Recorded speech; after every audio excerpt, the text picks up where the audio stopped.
Thanks, mate. Thank you, Sean.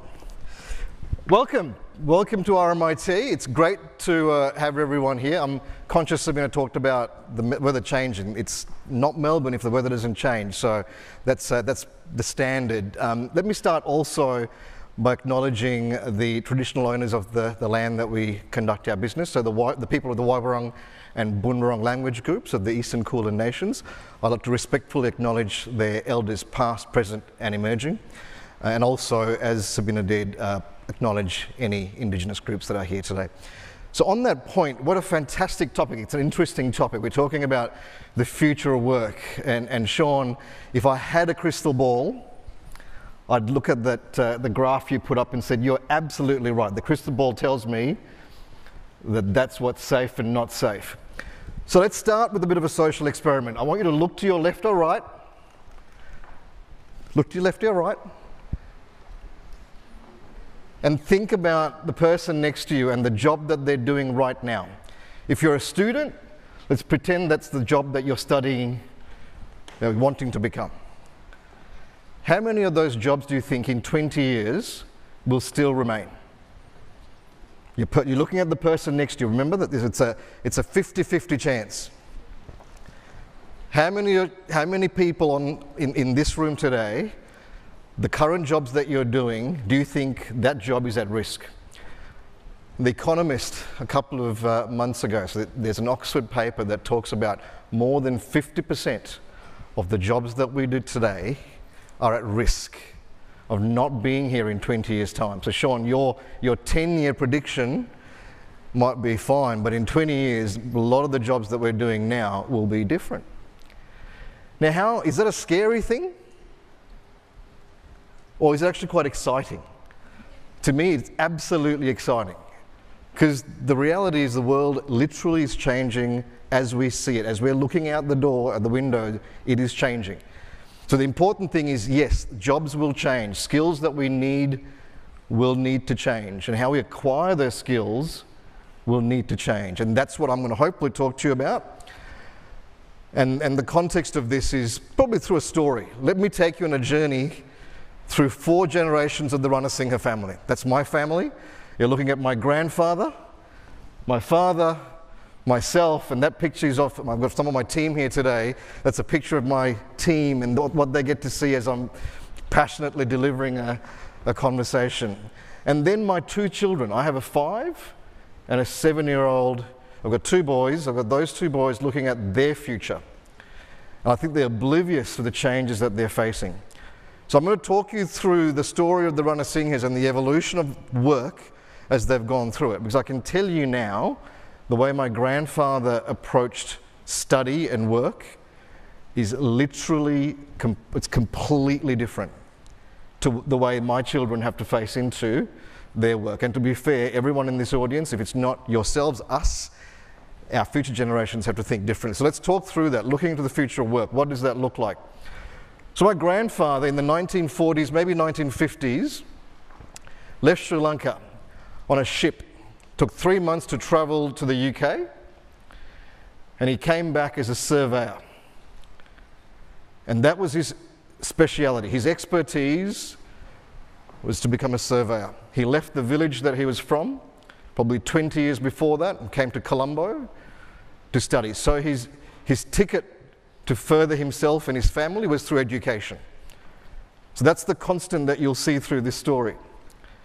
But that speciality, being a surveyor, was the one constant. From the time that he left to the UK in his 40s till the time he retired, and he became a board member and an executive, but his one job was still a surveyor. Now do you think that's what today is about? One job for life? I literally don't know anyone who I started my career at Ford Motor Company, and there were people as I was starting who had been there for 40 years. That's just not the way things happen anymore. There's a number of reasons for this, and we'll explore that today, but the amount of information that we have at hand and the speed of change is causing this. You can't just be a specialist in one area. So this is my father. This is the day that my father left Sri Lanka. So unlike a ship that my grandfather took, my father took a plane. And unlike going to the UK, he actually came to New Zealand and then Australia. This is in the 60s. So I've gone from the 50s to this is the late 60s. My father came to New Zealand and became an engineer, and then came back to Australia and did his master's and qualified, did his postgrad. But again, his speciality was engineering. But importantly, unlike my grandfather, whose depth of experience was only surveying, my father's experience broadened. He used his engineering expertise to do other things. So when he first started, he was in research and development. By the time he retired, he was in procurement. Still using engineering as his core, but he broadened his expertise to do a number of things. And again, he had a number of jobs. He worked for ICI, he worked for the Ford Motor Company, he worked for a number of other organizations that probably didn't have engineering at their core. So Ford and ICI, you can argue that they were engineering organizations. He worked for hotel companies. But the constant was still using engineering, but to broaden his experience to drive or to do a job. So a few jobs, increasing scope, but again, can you see that scenario? Now, the first conversation that we had about my grandfather, that shape of skill or work was described as the I shape. In my father's experience, it's the T shape. And in fact, the T shape is still being used. So Google still talk about hiring for the T shape. I'm being hurried up and I'm way behind. My experience is now called, this is the pie shape. So you can't just have one experience or one skill set or one deep domain. You need to have two. So that if you have an engineering background, now you actually probably need to have business as well or design as well. And with that, you'd have the broadened experience on top of that. So there's many jobs within few domains. So my own experience, I started in science as an undergrad. I did a postgrad in technology. I have done work in digital, in marketing and in IT, but I've worked overseas in the UK and in the States and here, but all applying those two key skills, either in digital, marketing or IT or leadership, but the broadening of the experience is still relevant. And in my scenario, I've had a number of jobs. I'm at RMIT now, a different industry. I was at a bank at ANZ before that. I worked in the UK at Aviva, an insurance company. I also worked in travel. So you can see how you're now having to have a number of deep skills, expertise, and broaden your experience as you go through. So then this begs the question, what does Hesh or Heshantha, my 5-year-old, and Darshan, Dash, my 7-year-old, what does the future look like for them? Do you think one expertise, one subject is enough, one domain? 2? Is that going to be enough? No. The reality is they will need to have many domains, multiple domains as the need arises. So I'll give you an example. I went to the UK in 2006 and I studied, if anyone's doing Prince 2 project management, I studied Prince 2 project management. I went to the UK. It lasted 5 years. By the time I left, we were doing Agile. The half-life for a skill or a domain in my grandfather's era was 30 years. It's now 5. By the time my kids start to go to uni and come out, it'll be less than that. So the amount of reskilling, learning that they've got to do is exponentially higher than what my grandfather had to go through. So they will have many jobs in many domains in a flexible capacity. Over 80% of millennials want flexible opportunities, which means they won't be working for somebody, they'll be working for themselves, reskilling and relearning as the need arises. This is literally different to what my grandfather did. He wanted one job for life. He wants security, stability. My kids will want none of that. So when you're thinking about this and applying this to yourself, where do you want to position yourself? Does your learning stop now? Have you finished? Have you finished your 1 degree? Because you'll be irrelevant in less than, I'd say, 3 to 4 years. Your skill set, that depth will never go away. You will still use that. But you need to continue to broaden and learn and bring in new skills. And that's what RMIT is about. What we're about. I'm the marketing guy. I'm the marketing guy. If I can't put, anyway, we're about getting our students ready for life, not just work. Bear with me, come on. But the old system, what my grandfather went through, was, you know, play, learn, get a job, retire. How beautiful was that? Life was very simple. My poor children, probably playing a bit now, but literally after that it will be job, job, job. And to be fair, we're all working longer. And it's fun. I don't think my parents, they're not looking at retirement as putting up their feet and going on a big cruise. They're reinventing themselves. So the generation now are already thinking about this. So my kids, the concept of retirement probably won't exist, which is, I think, in some ways exciting. Again, RMIT. What we're about, we're a university of technology design enterprise. So again, I'm giving you those disciplines. But the way we apply it and the way I think the future of skill and work will be applied is through real experience, through industry-connected, real-life experiences with a view to continue learning. And that's the real important bit. That bit in the middle, or the bottom I should say, is probably far more important than any domain that you pick up. And so this is what my kids will look like. Their future, their education, the broadening, the sort of horizontal bar. These are the types of things that they will need to have. The ability to learn, enterprise-wide thinking. They've got to think about empathy and communication. My two boys play footy on the weekend, and every now and again the much bigger kid will elbow them. They need to be able to take that. So grit, resilience, critical thinking. These are the sorts of broad skills that they need to have, but they will also need to pick up a lot of skills along the way. So that on the right-hand side is an example. Hopefully they get a degree from RMIT, but then they'll pick up a whole lot of other skills into their list of experiences. Their comb-like shape will have a lot of different experiences. Very conscious of time, I'm going to leave the questions till later and then pass it back to Sean.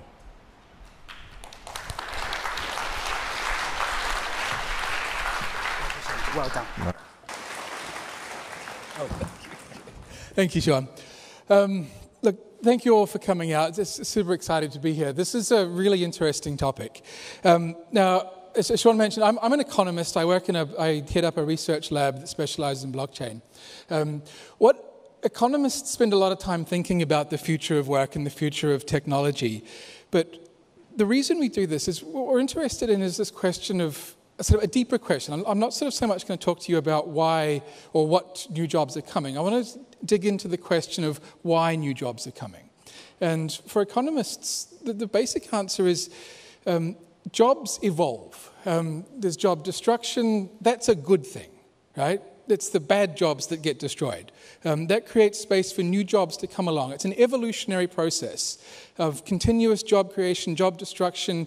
What as the previous speakers have indicated to you is this process is accelerating. That's the world we live in now. So we have to sort of prepare for this. But this has always been the case. We've always had job creation, job destruction. All right, why does that happen? Job creation, job destruction happens because the economy evolves. New sort of knowledge is created, new niches occur in the economy. Why does that happen? Because of new technologies, right? So it is new technologies that drive economic evolution, which cause job creation, destruction, or the opportunities for new work. Now, I want to talk about blockchain, and the reason I want to do this is, there's lots of new technologies happen all the time. Thousands every year are invented. Blockchain is a special one. It's like electricity or the internet in the sense that it's a general purpose technology that fundamentally will change the economy. It'll make it better and more interesting in all sorts of ways, but it will be a creative, destructive process. And that's what I sort of want to talk through how that works. So I head up a research center. This is one of the things we're sort of trying to focus on, is not just what is blockchain, how does it work, but what will be the impact on the economy in this space. So I want to go through a few things. It's a relatively new technology. I'm not going to presume you all understand it or have a lot of experience with this. So I'll walk you through what it is in the sort of the 6-minute version of this, and then we'll talk about what this is going to do for the economy and jobs. All right, what is it? Blockchain is the technology behind Bitcoin or cryptocurrencies, but cryptocurrencies and Bitcoin aren't the interesting part of this story. The interesting part of the story is blockchain, and to understand what that is, this is a new technology that is going to change the way we've been doing a thing that we've been doing for a very long time. 10,000 years ago or thereabouts, there were 5 technologies got simultaneously invented. Numbers, writing, the economy, history, and money. Right? Now, those 5 technologies had a name, ledgers. Basically, humans writing down social facts about, these are sort of intersubjective facts about humans. Who is that person? Who owns that cow? Basic facts that are consensus about humans coming together and agreeing on social facts. That technology was the ledger or the book. We needed writing to write it down. We needed numbers for the counting part of it. We needed money for tracking it. That gave us economies.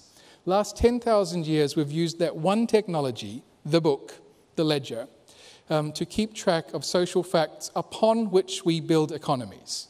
Right? Now, what's interesting is that we don't even think of that as a technology, right? That's accounting or, it's just writing. That's not a frontier technology.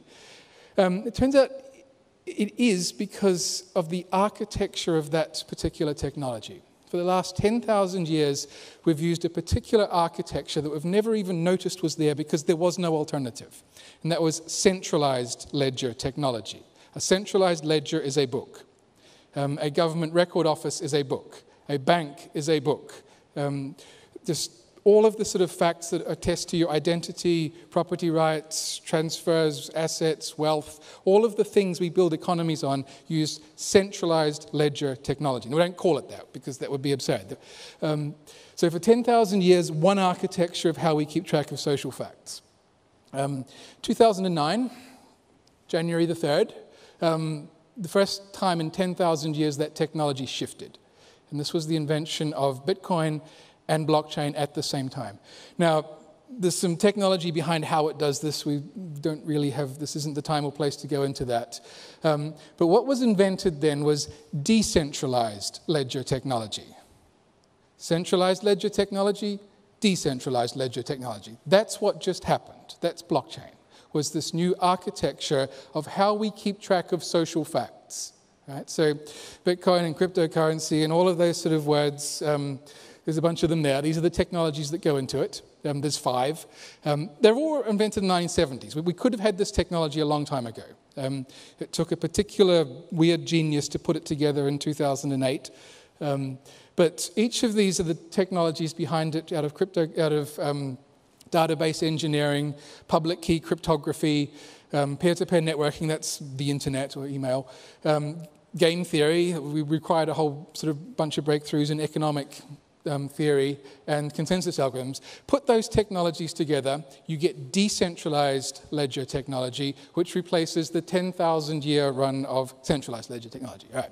So that's what it is. It's a new technology of doing social truth. All right. What is social truth? That's what we build economies on. What is economies? What does that mean? It means when a new technology of how we build economies changes, you can bet jobs are going to change as well. Not just jobs, industries. All right, so I kind of just help you out on this. Some of you may have seen that sort of that little gold B coin thing. That's a Bitcoin in the media. That's not a real thing, by the way. That doesn't exist. That's what a Bitcoin looks like on the other side, just if you're interested. But that doesn't work as well in the media. All right, so what's a blockchain? Long technical definition. It's a ledger. It's a new technology of ledgers. What's a ledger? The way the humans record social facts so they can build economies and history and all of the things. So 10,000 years, one technology, we just got a new one. Very, very recently. That's why everyone's confused and excited. Better definition. what is a decentralized ledger? It's a way of using computers, connecting them all up, so that we don't have a single book in the center. We have the books are distributed across all of the networks, and we've got a consensus, a way of updating those books so that whatever book we check, it's the true book, right? It's a new architecture of recording social facts.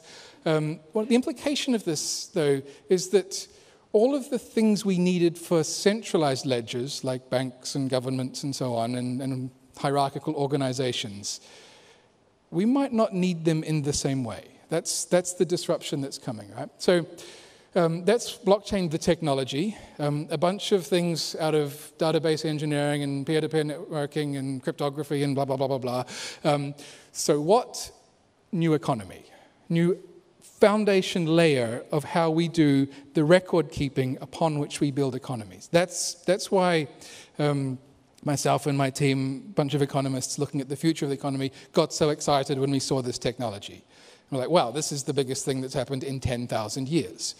Now,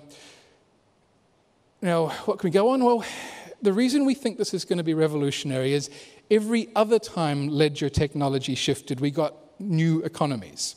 So for long periods of time, not much shifted, thousands and thousands of years went past. Writing got better, we got more writing, we got more numbers, we got better ways of recording it, we stopped using stone and we started, on we went. Then around 1412 in Italy, a new invention came about called double entry bookkeeping. That was a way so that you didn't have to, a single entry is you have to trust the person that wrote the single entry. Double entry bookkeeping allows you to verify and audit a book. So what? The firm, right? That gave us organizations. That gave us capitalism. That gave us the ability to raise finance and use that finance to build companies to do stuff. Economies just went on a huge kick from that new technology of ledgers.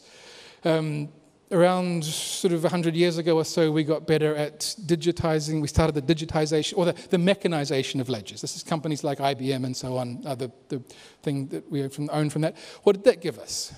Globalization, right? When ledger technology changes, economies change at a fundamental level.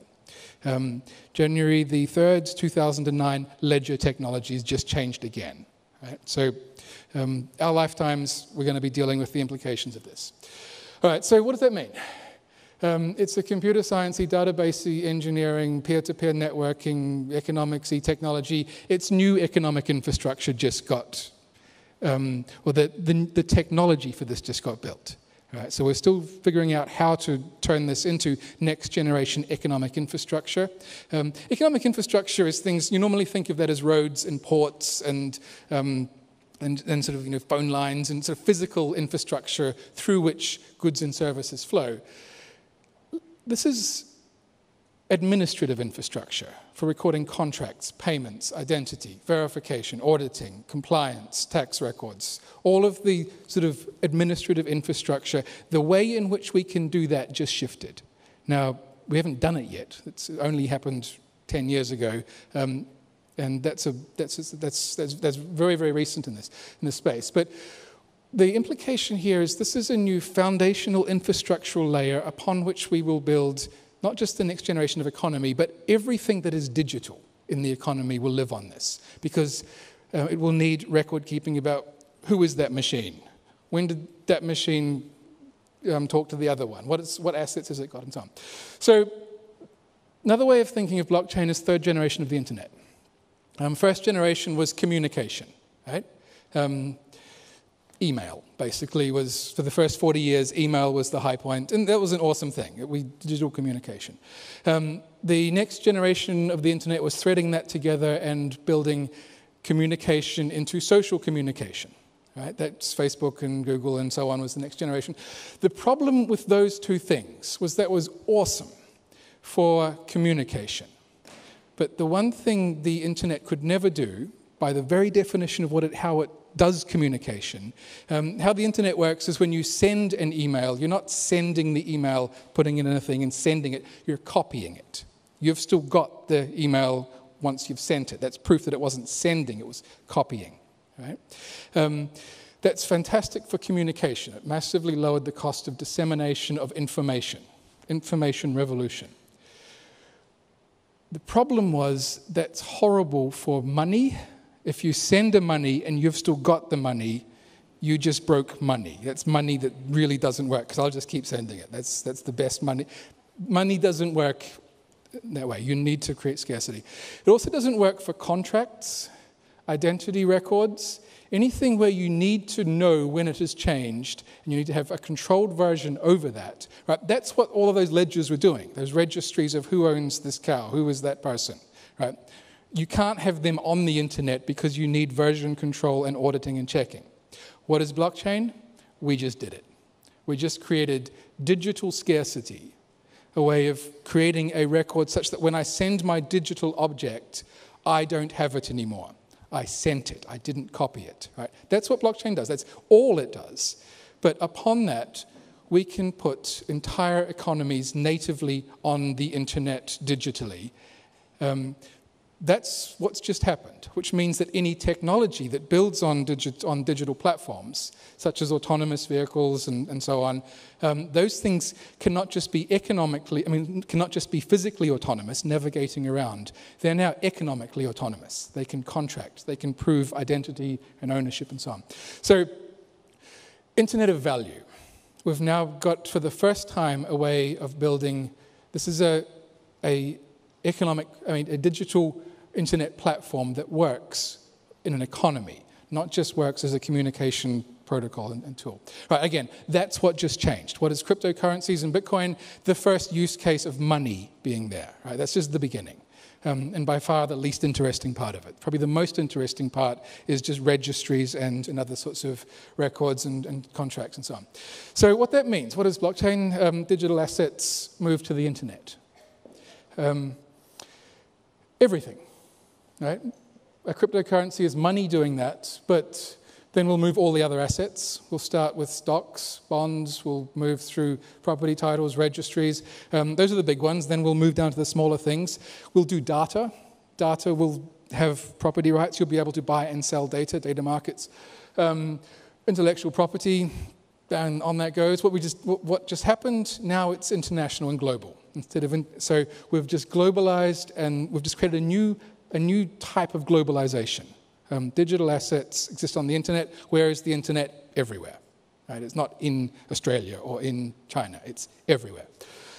Securities, knowledge, everything. All right. So this is coming. All right.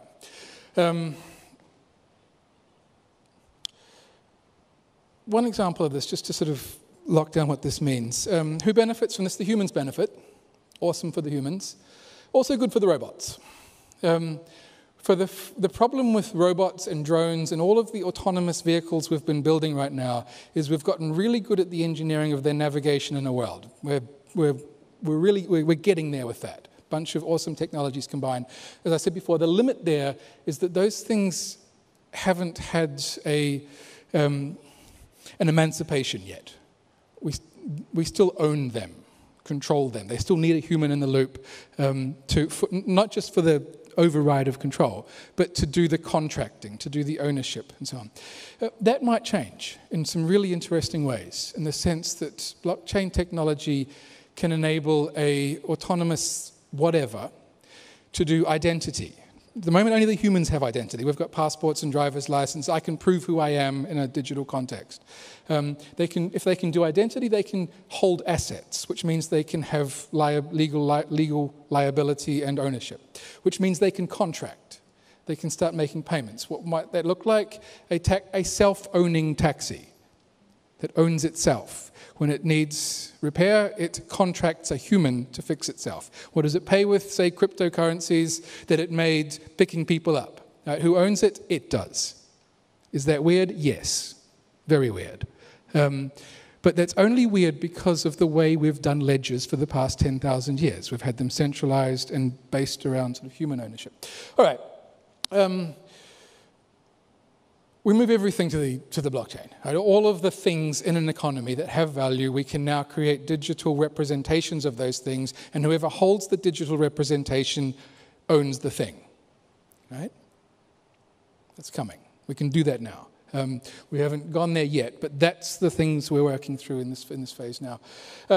if you can do that, what does that create? That creates a platform, an economic platform, upon which these next generation technologies of Internet of Things and 5G and AI and VR and all of those digital technologies, that powers them up. That provides a huge boost for those technologies. So now we've got a complete digital technology stack where blockchain is doing the economic administrative infrastructure layer at the bottom, which is providing a series of things that so far we've relied on governments to do that. Now, some governments are good at that. The Australian one's pretty good. Some governments are horrible at that. Those places tend to be poor. So this is a real sort of revolution in basically going completely around broken, corrupt governments and just building everything directly on blockchain for the economic layers of identity, registry, property, so on. So huge development economics implications. All right, work. Just in the final few moments, 2 minutes, let me just talk you through some examples in one particular sector we've been looking at. We're in a process of helping sort of design what we're calling the Australian Creative Blockchain, which is a new sort of infrastructural utility for the creative industries. Right? Now, why would they want that? Well, a lot of the creative industries isn't just creatives doing design. A lot of them is them filling out forms, doing their taxes, arguing over property rights violations, trying to figure out who contracted with whom when they did the joint thing so they can get... a lot of administrative infrastructure in industries is expensive, broken, and very difficult to work with, and nothing more than the music industry. So the problem with the music industry is it's a global industry stuck in individual nations. The main problem you've got as a musician is finding out who in all the other countries that's not your country is stealing your music, and then trying to figure out ways to bill them for it, or figure out ways to sort of create new business models to create money out of that. A lot of excitement around blockchain by simply releasing music completely digitally native onto blockchain, which means that digital rights management and property and intellectual property are built into the music itself, not a separate service that you provide afterwards. What that means is that musicians don't need managers and record labels and collections agencies and all this other apparatus that more or less takes all of the money that they make and siphons it away. Disintermediation is the word we call that. But with the music industry has been one of the early adopters of blockchain technology precisely because it's solving a huge problem they've got, which was just music is fun to make, it's hard to make money out of, unless you're a superstar. This is a technology that enables the non-superstars to create a living out of this. Multiply that through every other creative industry that involves teams of people coming together to do creative things in contract. When studying the future of fan fiction, right? There's another one, right? So fan fiction, things like Star Wars and so on, if you want to make sort of epic storytelling, you usually have to have a huge organization with a sort of George Lucas or someone at the top. The problem is that business model makes it very, very hard to come together. I mean, one of the things that just doesn't make money, for instance, is fan fiction, just because it's so hard to keep track of who did what when and to create monetary streams of revenue back from that. Again, blockchain technology is a way of dramatically lowering the cost of keeping track of who did what when, because it's just absolute version control, unfakeable version control of records of what happened in a creative product, and then tying that to cryptocurrency payments from subsequent things going forward. So a lot of creative professions that involve people coming together to do complex one-off things together and then needing to keep track of that possibly for 40 years into the future. This is awesome technology for that. We're seeing a lot of experiments in the visual art space. This is Dada, which is a new online visual gallery that is essentially releasing digital works direct to blockchain and using that space as a way for artists to collaborate with each other on this. And I'll finish with this one. It's one of my favorite examples. This is Primavera Di Filippi, one of my co-authors based in Boston. And she's developed this, also an experimental artist, and she's developed this plantoid. Now, what plantoid is a mechanical sculpture up in the right-hand corner, and with a Bitcoin wallet. And Plantoid does a little dance for you, and if you can tip it Bitcoins if you want. And what Plantoid is, though, is an artwork with a Bitcoin wallet built into it that self-replicates when it gets enough Bitcoins or cryptocurrencies. It goes out and hires an artist. It hires that artist to come up with an interpretation of itself, a new version of it. It hires the artist to build another version of it. And now the artist and the Plantoid collectively own the property rights in that thing. It's an evolving, living artwork that's where this notion of the artist owns the artwork has been reversed. The artwork contracts the artist to build more art, to create more art, and on it goes. That's a fascinating implication of the way in which, if we think through the topic that we started with, how will jobs shift? Possibly much more than you think they will. None of this has been discussion about you working for a company doing a thing. This is fundamental shift in the architecture of how we create value together and keep track of that. I think it's much more, it's much deeper than just, yes, jobs will change, absolutely. But it goes much further than that.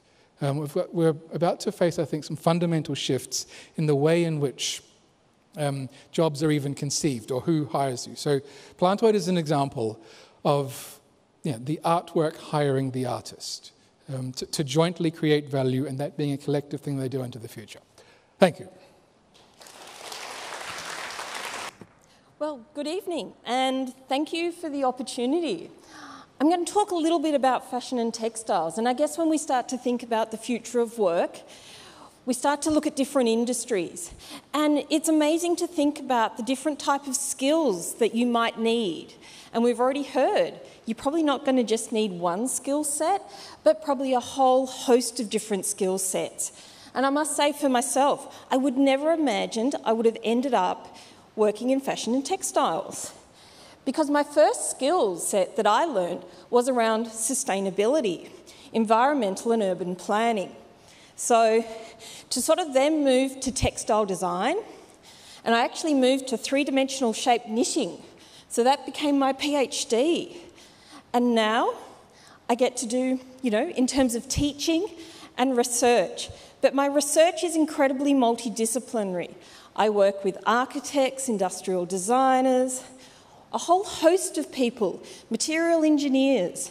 So that sort of future is probably something that for you will become quite natural. So you will hop between multiple skills. Let's make sure.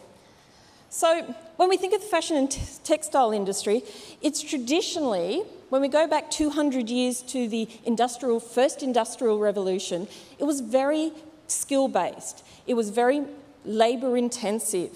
Today, we're in a world where automation is taking over. We can sew a T-shirt in 22 seconds, or a sew bot can. That suddenly has a really profound impact in terms of the way the whole supply chain of the fashion and textiles operates. But perhaps in the future, we need to think quite radically different. Rather than just thinking in a linear way in terms of how we use our materials, we have to think in a more circular way so that we actually think about the type of processes, materials and skills that we work with. When we think about the fashion industry, there are some really key things driving it. And these give you a clue as to the type of skill sets and also potential employment opportunities. So things like sustainability, new materials, how we're going to engineer our materials that we wear in the future. Digital data, the idea that we have fashion data, what does that mean? What is the ethics of that? What is the privacy related to that? Automation, and of course, artificial intelligence. When we think about sustainability, there's a huge lot of work going on in that area, and it's opening up incredible opportunities in terms of employment. So thinking about the supply chain, Your clothes pass through many different people, and it's really complex and really hard to know where it's coming from. So there's a whole host of areas that are looking at improved ways that we work with materials, and also the way in which we move materials around the world. Perhaps with automation, it might bring our making closer to us. We also have to be mindful that when we're talking about technology changes, it's also being driven by you. In terms of changing consumers, consumer behaviour is a huge area for fashion. So when you think of understanding what is the mindset of someone, do they want to buy something? Maybe they don't. How do they buy and how do they purchase? They're also asking more questions. You know, who made my clothes? Where are they made? How well are they made? Are you happy that they're made, you know, ethically? Do you want that? It leads to new technologies being developed and linked. So things like blockchain. We have a whole host of areas in terms of new materials. So it's not only the type of materials that we're going to work with, so whether they're natural materials, they're probably not. Are they going to be synthetic materials? Are we going to grow our materials in terms of our clothing? It also leads to new technologies such as the 3D printer. You know, maybe the way in which we make our clothes will be quite different to what it's been in the past. Quite likely, our clothes will be smarter in the future. So already, if you think of concepts like the Internet of Things, where you have things being embedded into the material itself, it means that your clothes might monitor and be able to actually be more responsive. Rather than you deciding, am I hot or cold, your clothes might work out. Actually, it's pretty cold outside. It needs to change to adapt to that. Equally, it will link to a more personal experience. Likewise, we might be growing our clothes. There's a whole host of work going on in the area of biomaterials. So when you start to think about how might our clothes be, if we're thinking about things like fast fashion, we only want to wear a garment once or twice. Does it need to be designed to last forever? Maybe we want it only to last for a moment, but we can put it in our garden and know that it's not going to be toxic. The other key area is the amount of data that's out there. Has anyone gone into a shopping centre and had their body scanned? You get given a picture of your body, you've got this data, and then you've got an opportunity, you can share it with people. This is an example where you can put a suit on, you can take your photo at home in your own privacy, and then share it with a company to actually have customised clothing. As I said, automation, the sew bots are here. So likely to produce a t-shirt in 22 seconds. Probably the way in which the material choices we might want to change. It means that rather than having lots of people doing manual jobs, we'll have highly skilled people having to be very clever in terms of the operation and working with the machines. It will also lead probably to a more on-demand manufacturing. At the moment, we work around mass manufacturing. So we might produce 100,000 t-shirts a day, but in actual fact, a lot of it sits there and never gets worn. So the idea that you could actually send your data when you decide you want a particular garment and be able to have it produced. It's also leading, the thing about technology is to far more accessible and affordable. So it means that as a designer, you can, it makes it far more accessible. Anyone could design their own shoes. Anyone could design their own garments. You might co-design with someone. You see something on the internet, you like it, you work out what colour you like, you've got your body data, and then you can link it to a small machine. It could be in the back of, at home or in your local neighbourhood. All of this is changing how we design. And I guess the nice thing is when you think about the image that Sean showed at the start, that top corner was around creativity and social skills. They're really crucial in terms of how we design. We won't be designing in isolation, we'll be designing in small teams. If you think about, you're going to have to work with material engineers, the electronic engineer, to understand what's going on in terms of the material performance, to then be able to link it to the manufacturing, and then on to the retail. How we experience fashion is also changing, and that changes the type of jobs. Less likely is going to be someone sitting, a general person as a shop assistant, but that person might have to be really trained in terms of understanding consumer behaviour, as well as understanding the technology and the capabilities of what that garment of the future might be.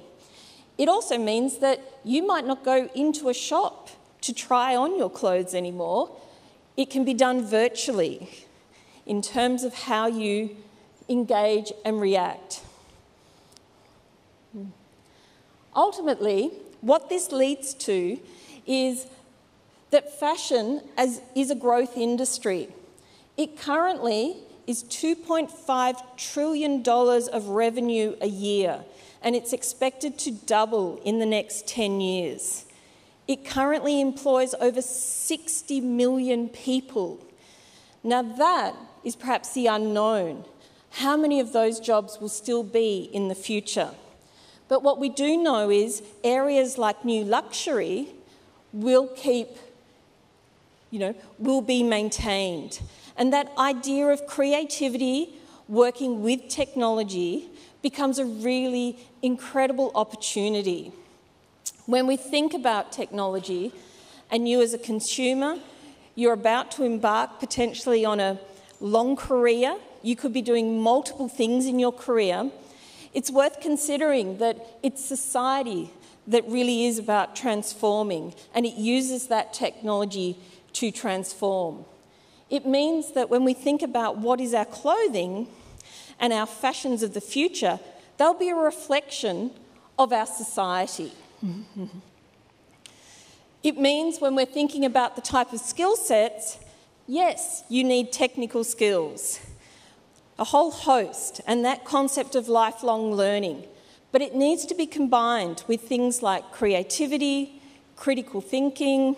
I think you're going to hear these terms a few times tonight. Collaboration and teamwork. The idea of having empathy and being able to work with people so that group work becomes incredibly important. And ultimately, flexibility. The type of thing that you might be doing today, you certainly won't be doing in a couple of years' time, and you won't be doing it in 5 years' time. The job that you have in 5 to 10 years possibly doesn't exist yet, but it's coming. That can be scary, but it can also be incredibly exciting to think about what is the future in terms of those employment opportunities. So ultimately, by having those things like strong problem solving and interpersonal skills can really set you up for a career that could take you across all of any industry effectively. So thank you.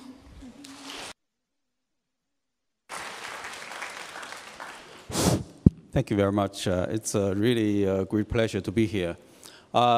Coming here, actually, I feel a bit emotional because what I see you is just what I look, when I was, 20, 30 years ago, very struggling. I remember there was a long, long time ago, I was, by whatever luck, people just don't believe it, I got a job in Australia. That was in the late, early 90s. And mom just gave me $100. That's the only thing we have. And I just came to Australia, right? I've been struggling all through.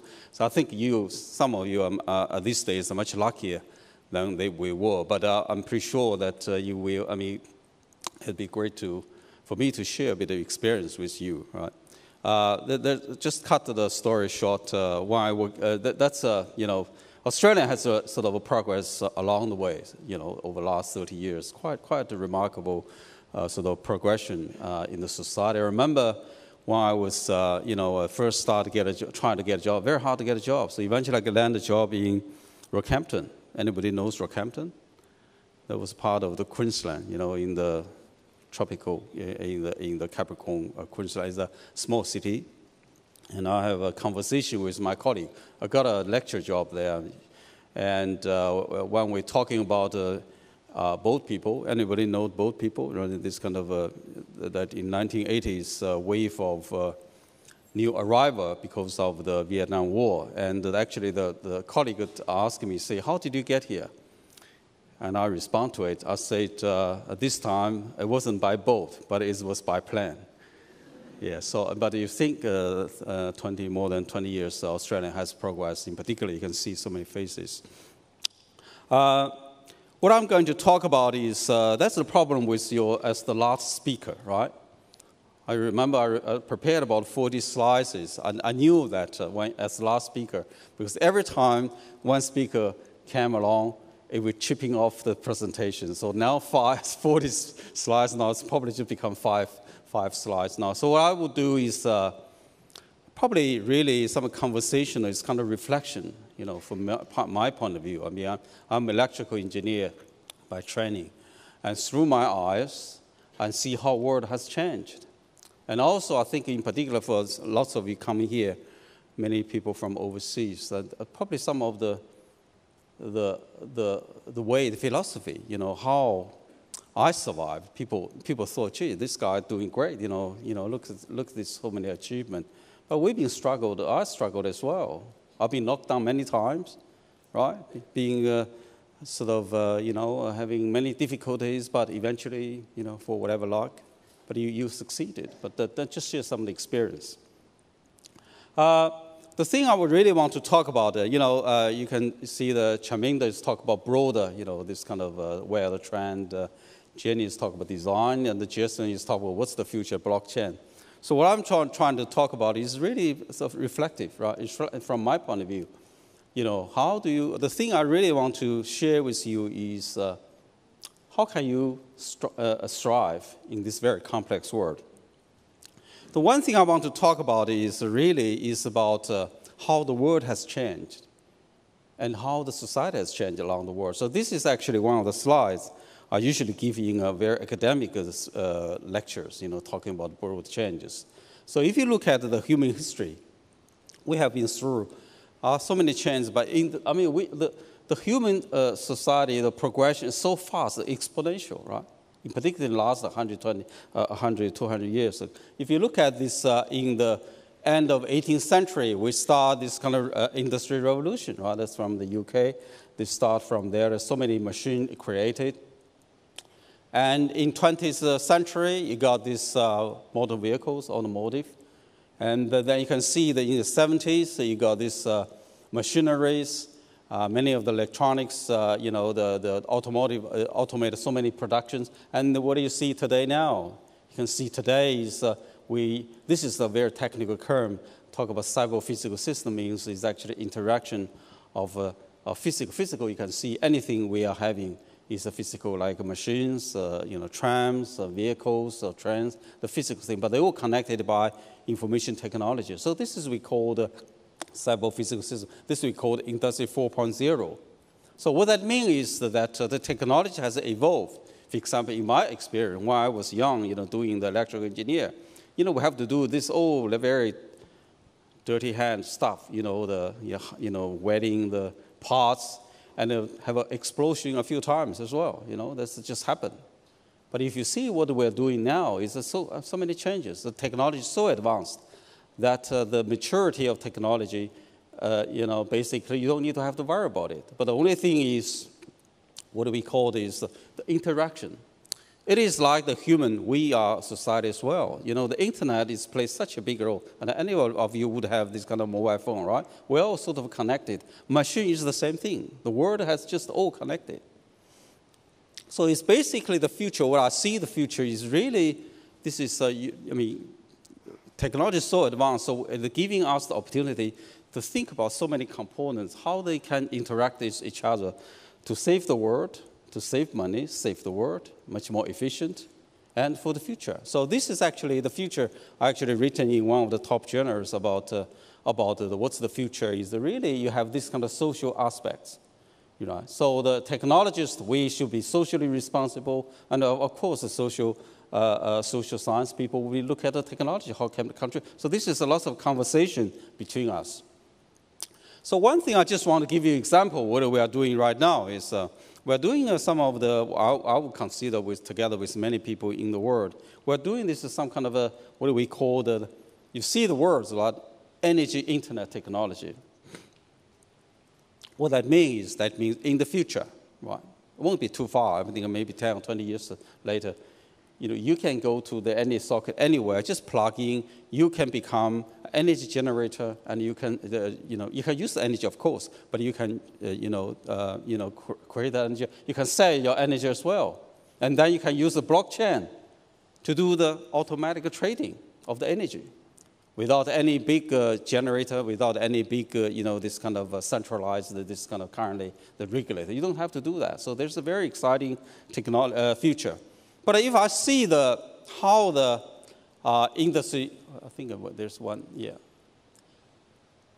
Yeah, I think there's one slide missing. Yeah, how the industry has changed is, I see that in 1980s, 70s, in my electrical power engineering, we have seen so many people, you can see lots of labor, the people, electricians coming to your household, installing things. And there's another group of people is designing the machinery, generators, electronics, and putting things together, and there's a tradesman. So what you are seeing today is those people, you still need those people. The number is much more reduced. The people we are having right now, more and more people is system engineering, how to put things together to make sure that they work together to give you the efficient operations.